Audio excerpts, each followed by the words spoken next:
Hi, I am Teresa Tran with InfiniteJoy Financial. Welcome to another introductory video. In this video, you will meet Johnny Nguyen. He is a hardworking family man, a loving husband, and a super daddy of 4 kids.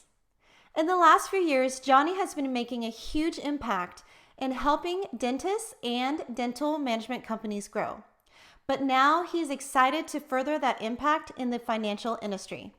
And more importantly, grow a strong financial foundation and stewardship for his family and his children.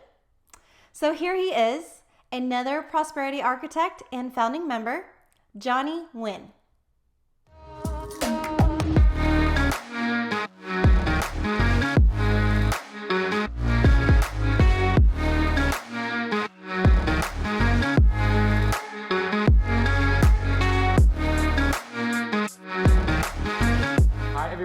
My name is Tyson Tran, your host, InfiniteJoy Financial YouTube channel.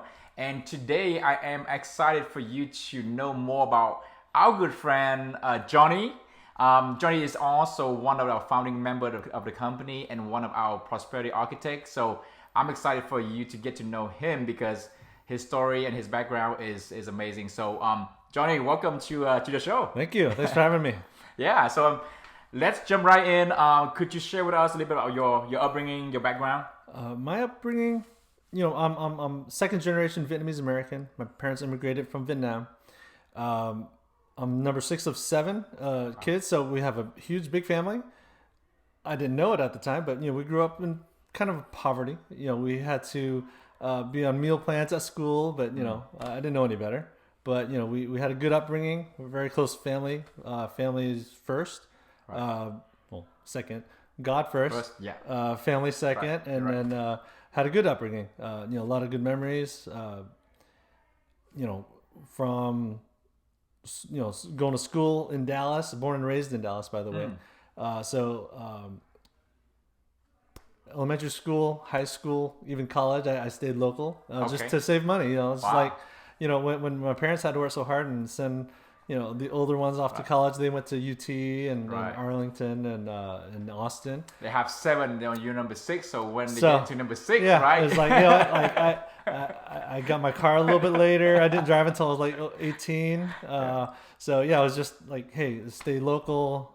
Keep costs down. I lived at home for a good while. Yeah, and so yeah, it was just one of those things. But what I thought was normal is like not exactly normal, but in the end, it made me a better person. Made helped me mold me who I am today. Yeah, that's awesome. So, college here. I know you go. Is it business? Is it what field did you go? I had initially. I was a bio-business degree out of University of Texas at Dallas. Okay. 3 years in, I was like, hey, I want to be done with school. It's 12 now, 15 years of schooling, and I just wanted to be out in the world. But I cut out the bio part, graduated with a business degree. Okay. Unfortunately, it was just not bad timing, but it was 2002, and the opportunities just weren't there. Like we were in a recession. It was just happenstance that I was competing for entry-level jobs in business with guys with 10 years experience. So the opportunities just weren't there. And so, that led to me thinking outside the box. Cool. My parents were like, hey, go to school, get good grades, get a good job. But I tried to follow that path. Right. But the opportunities just weren't there at the end. So I had to kind of open my mind out. I had that entrepreneurial mindset and like, hey, I got to think outside the box. And this, when I think about it, this is probably 22, 23 years, after high school. Yeah. That, like I'm putting that more into play as far as that entrepreneurial mindset. Cool. But this kind of, everything's kind of fallen into place. Yeah, I love what you said because we can actually do our best in terms of go to school and prepare, all that stuff. But sometimes the thing that we can't control, right? If you graduate and the market is not good, and that's a tough spot, And imagine like last year too, right? A lot of people graduated last year, and so you can actually plan. But if you plan, you could think through and through. Then I think it's always good to have that, entrepreneurship spirit where it gives you options. Yes. Right. So I think I love what you share about that. So Um, graduated, so the market was not good. So what did you do? Did you go to a different field or? I went to a different field essentially. So I decided that, hey, let me try that bio part of my degree Okay. and try to maybe get into dental. I wanted to get my feet wet at the same time. So I went back to school. It was basically going to college without all the electives, just strictly on science classes from Chem 1, Bio 1, all the way through to get a bio degree. And at the same time, I had to fund my way and pay my way through tuition. So I had to find a job. So I got a job in the dental field. It was a chairside assistant, but at the time the company that hired me, they had 4 offices, and I kind of just grew with the company. And this December would be 14 years, and we went from 4 offices, and now I think to date I believe we're at about 324 practices that we've bring on and help dentists acquire and build from the ground up. So yeah, I've helped. I like to say that I had a little bit of a hand in the success of the company. So it's just the way the dental field is working out. But going to school, and I was probably one class short of finishing that bio degree.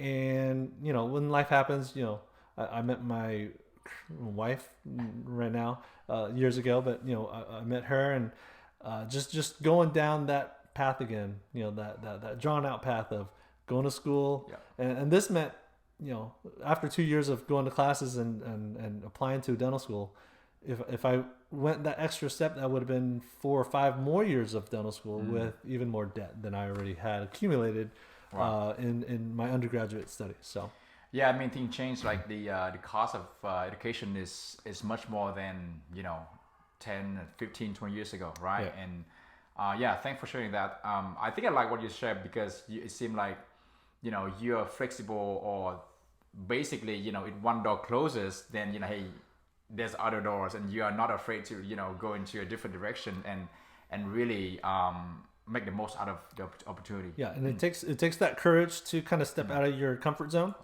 But I learned a little bit of that from my parents. My dad was a woodworker. My mom was a seamstress by trade. She worked for a company that sewed women's apparel and women's jackets for a major company.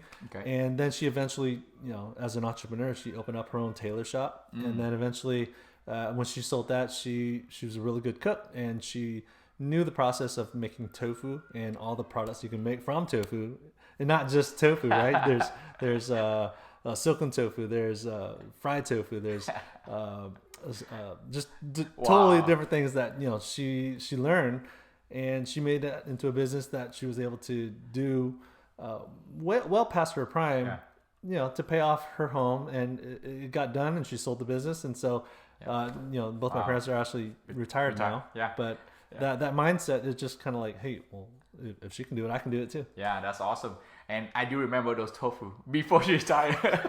They are awesome. So, so now different journey in the financial space, financial professional. So, what are some of the message or thing that you learned that you want to share with people in terms of how you can actually best serve them?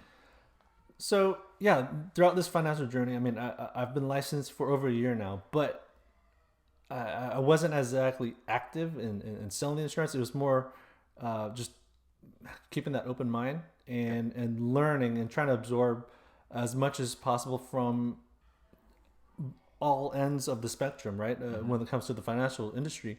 One of the lessons learned that, from my childhood and my parents, they were trying to save a little nest egg, and they put money into mutual funds. And I believe it was that '08 crash where they lost pretty much all their money. Wow. So, it forced them to work a lot longer than they, would have liked to. Right. So I just didn't want to be in that situation. Right. So there's just a lot of volatility in the marketplace, especially with stocks and bonds and everything. So once I got married and started having kids, up to 4 kids now. So it's just, I'm not looking at just my future. I have to look at the legacy that I leave behind. And so, if I can learn something and pass that knowledge to my kids, Right. so that they can better their children's lives, and Right. it's just not me and my little bubble. Yeah. It is truly a legacy that can be passed from my kids and their kids and beyond. That's wonderful. So it's about now you basically gather all the knowledge and share that to other people, but also use that to help your own family. Exactly. Awesome. So let's talk about family. So I wanna hear a little bit about your personal life, your hobbies, what you like to do, or your family. Yeah, you have 4 children, so you can share a little bit about them too. Yeah. So funny story. My youngest is 18 months old. She was born right before the pandemic, when everything kind of shut down. I'm home all the time. She hasn't had that social interactivity like the older 3 because of going to the sitter, going to school, being around family. So when I'm home all the time, she doesn't have that social aspect down, and it's a learning process. But because she's eating well, and one of the hobbies that I love to do is cook, right? So from Very good cooking, instead of going to the grocery store and paying $4 or $5 a pound for vegetables like zucchini, Yeah. we started growing our own. So we've Crazy. developed some green thumbs in the house. Wow. So from cooking to gardening, woodworking. My dad, I mentioned, was a woodworker. I just picked up skills from him, and what I from the financial industry to woodworking to gardening. What I learned is that you can do anything when you have the right tools, right? Wow. So that's what I want to huge. apply to this. From YouTube videos to learning things to having access to the internet, not like in '95 before internet. Wow. You can make yourself an expert. I wouldn't say a certified expert, but you can at least grow your knowledge, right, and expand and open your mind. So I have a 3-year-old, a 5-year-old, and a 7-year-old. My 3-year-old is my only boy. We're picking up soccer in the fall, so that'll be fun. Just 3-year-olds running around, and hey, don't just kick it that way, and hopefully it'll reach its goal at the back of that net. That's awesome. Yeah, I love what you just said. Also, like your family, but we can achieve pretty much anything if we have the right tool, right? So that's Yes. awesome. Thank you for sharing that. Yeah. Well, we ended with let's end with like one of your favorite quote. Oh, my favorite quotes. Okay. This is from Father Mike Schmidt out of Ascension. The capacity to do the next thing necessary every day, to do what you said you would do, to have the capacity to rule oneself, and the capacity to surrender oneself to the Lordship of Jesus. So that's just struck with me. This was one of his homilies from June, and I had to pause because we were in the pandemic and we were watching mass from our living room. But I had to pause, jot that down because it just struck with me. And faith is our when Jesus is the number one in our lives, everything kind of just falls into place, and that just kind of stuck with me. Well, I mean that's a perfect ending right there for this video. I mean, nothing much to say about that. I 100% agree. And so this is Johnny, guys. I love for you guys to get to know him more. In the description box, we have our website. We have a kind of link where you can actually book a virtual coffee with Johnny via Zoom. And we're gonna put out a lot of more educational videos. And so help us share this message, like this video, share with your friends and family, subscribe to our channel, and so you get notified. But in the meantime, go out there, live fully and joyfully every moment, and be bold, be prosperous. Thank you so much. God bless.